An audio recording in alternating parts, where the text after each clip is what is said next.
I thought I might make a video here on how to paint like the modern Russian figures, and specifically this one is going to be on the digital pattern, like the current digital pattern. And like this is just my technique on how I do it. This is my figure here. I'm not sure how well it'll show up on camera. I'm trying to get the best light that I possibly can. But this is basically what you want to end up with, or my finished product here with the digital camouflage. Like I don't want to go too far into the whole, like all the various different camouflages that the Russians use, because if you've seen any like pictures from the modern conflicts and that they use many different camouflages, from multicam to they have this sort of like winter camouflage, which is just like a brown and a green patch on their uniform, and they mix and match a lot, which is something I might do in this build here. Is like the one I did was a mix and match of just the basic OD green and the digital, which is quite common, but the one I'm gonna focus on is just the digital pattern for now.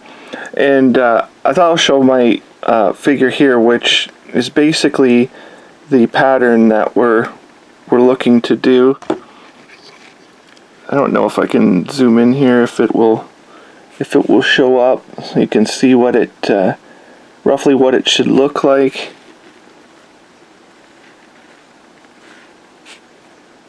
Hopefully it focuses in there a little better.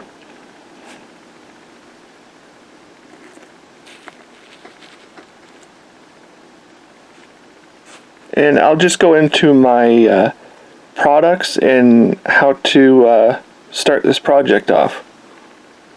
So the first thing you want to do before you do anything else, like I'm going to be using a resin figure here, but even if you're doing like a normal styrene injected figure, you want to definitely wash the figure off, like put it in warm water, and I use a little bit of like dish soap and a toothbrush and just scrub them off, because if you don't, with the resin figure especially, you'll the paint won't adhere properly like the way you want it to.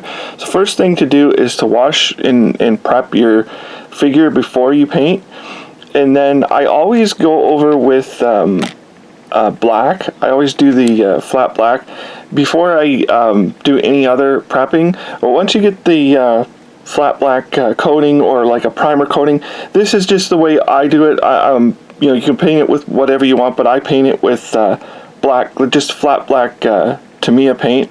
And after that, you'll start doing the prepping, checking your mold and getting rid of any flash or imperfections, and just like sand them out, or however you do your prepping beforehand. And then just leave them as they are. We'll get them out of the way. And the products I'm going to be using are this green here, which is 312 aqueous line, and also 52 from the aqueous line. And then I use Tamiya black green. And the idea is you want to get 3 very far off greens. That's what makes that camouflage pop. Like you have to get 3 different greens. It's really not a big deal. Like there's no strict method to it. It has to be this color or that color, because you will see variations in the camouflage pattern, because when camouflage uniforms are made, there's quite a bit of variation, so it really doesn't matter. It's kind of like up to you. You can have, you know, a lighter shade of this or a darker shade of that. These are just the ones that I'm going to be using today and that I prefer. Even though this green looks like it's just super pale, once you do this camouflage technique and you flat coat everything when it's finished, the color actually it kind of changes. I'll show it to you in the finished results, or you can see the figure that I've already painted as well. So don't be scared of what the color looks like just through the jar. You have to give it a chance when you do your figure. And again, these are the ones that I've picked, but it's not a strict thing. The one strict one I would stick with, though, is the black green for the black color. I really like Tamiya's black green. I'm not sure if there is one by Gunzi. I'm sure they do a really dark shade of green, but I like the Tamiya black green the best. So these are the 3 paints that I'm going to be using right out of the jar. And as far as consistency or anything like that, I would just use them straight out of the jar. And it helps if they're a tad bit thick and not too watery, in my opinion. So that's the paints and also the early preparation of the figure, which will be in a flat black base. So after we have the base black coat finished and dried, I then went and painted the just the areas here which are the actual uniform, because the gear will be painted a separate color at when it's sort of finished, once you've got the basic camouflage pattern down. And so the 312 here, the Mr. Hobby color 312, I did like about 2 coats of it because it was kind of thin, so I painted 2 coats on there over the entire uniform. And now this is where we're going to start to do the actual like digital camouflage, sort of like stippling. We're going to use this color here, which is number 52 of the Mr. Hobby, Mr. Color lineup from Aqueous line. Again, it doesn't matter which color you pick, it's just basically 3 different tones of green. You want a very light one to a very dark one. This is just the one I picked out this time. And to do this, what you're going to need, what I've found, is these little brushes by Testers here. They did these like they came with model kits, like generally with cars and that. They had their little like little bottle or jar paints of acrylic paint, and they come with a 3 brush set. There was this one and like this one. I think there was another one also. Yeah, it was a quite much bigger brush, I believe. And so what I did was, when these get worn down, I cut them like this. I cut them down real far in sort of like a torn sort of pattern, like really irregular, sort of rough. Like you want to kind of get them in, like, just get them like rough all over the place. You don't want them to look nice at all. You want them to be completely uneven. And I've cut these with just my like normal sprue cutters, just to make them as rough as possible. You can see here, and that's what I'm going to be using to do this process with. So I'll get our paint here, and so I'll get I'll probably use this one here, I guess, to start off with. Anyways, and you get some paint on your brush, and then what you want to do is just sort of wipe it down and get the get the paint off of it, just so there's a little bit. Just keep going like this until you can see, when I'm doing this, how it's leaving these little sort of splotches like this. And then at that point you want to go over your subject here.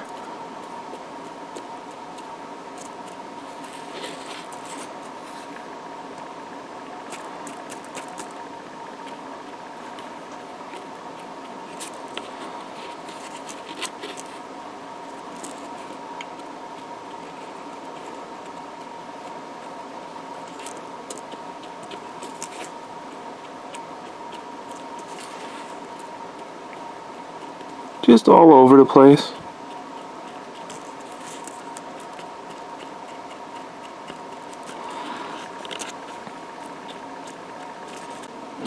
I'm not exactly sure how well it's going to show up here, but when you get done, it should show up something like this.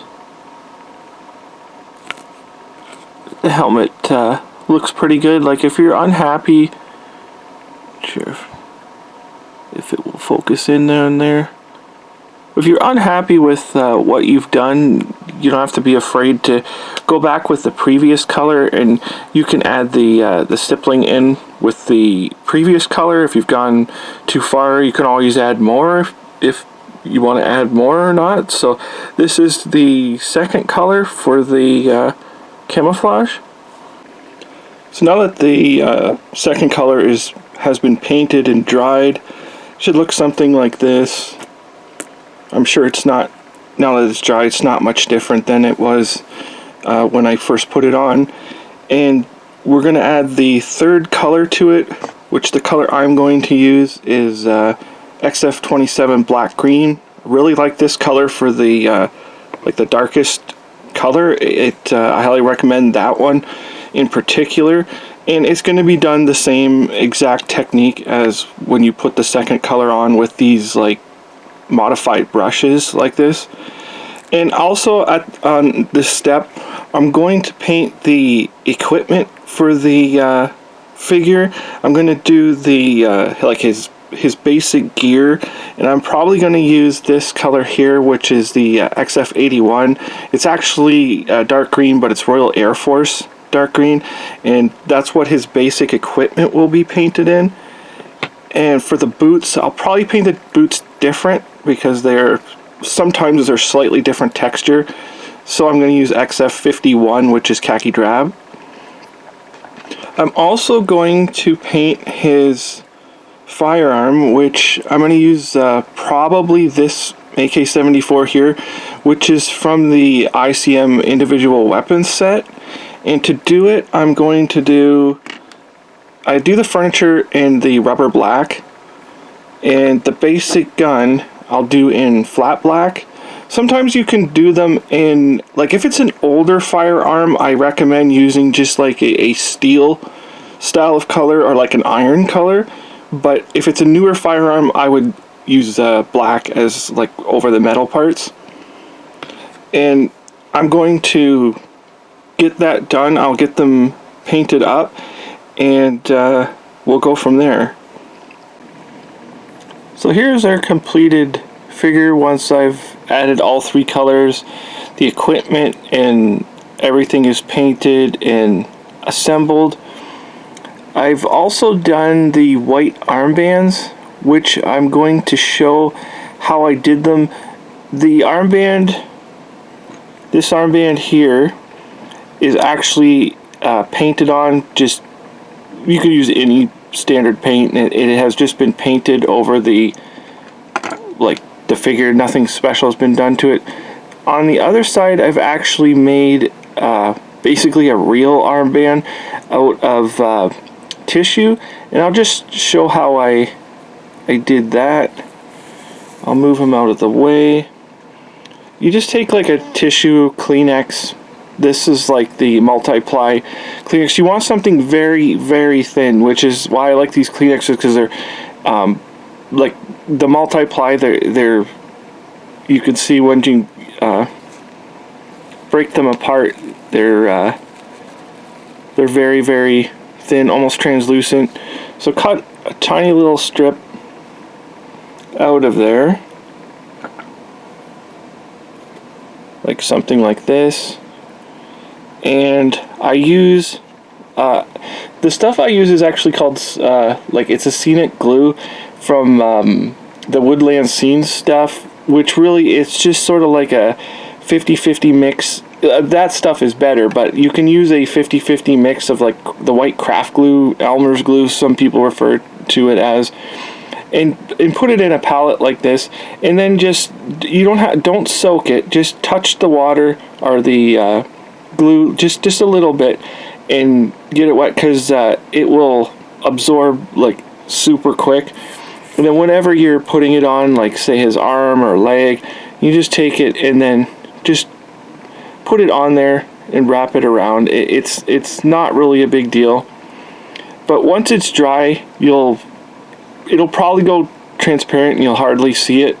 So what I do then is, I like this specific stuff here, which is it's ink, the AK ink paint, and I'll go over the tissue with that, and it sort of absorbs right into the material, and then you'll hopefully end up with something like that,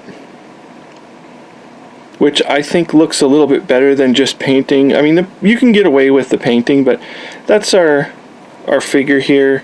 And they've done other work, like I use the AK, I use the weapons from the ICM individual weapons set, and the sling was made with just like a piece of paper, just cut it down and painted it, no big deal.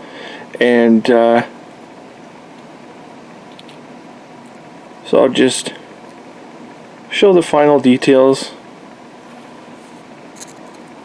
Pretty simple. Whatever your building technique for figures is, you know, just go with that. But then this is what I use to do that specific camouflage pattern. So hopefully this helps someone out and gives them an idea or a way of doing these rather complex looking digital camouflage schemes, because you're not going for the actual like shape of the like little squares and all that. You're just kind of giving the illusion of the digital camouflage. It's something to remember while you're modeling. And really, other than that, thank you for watching.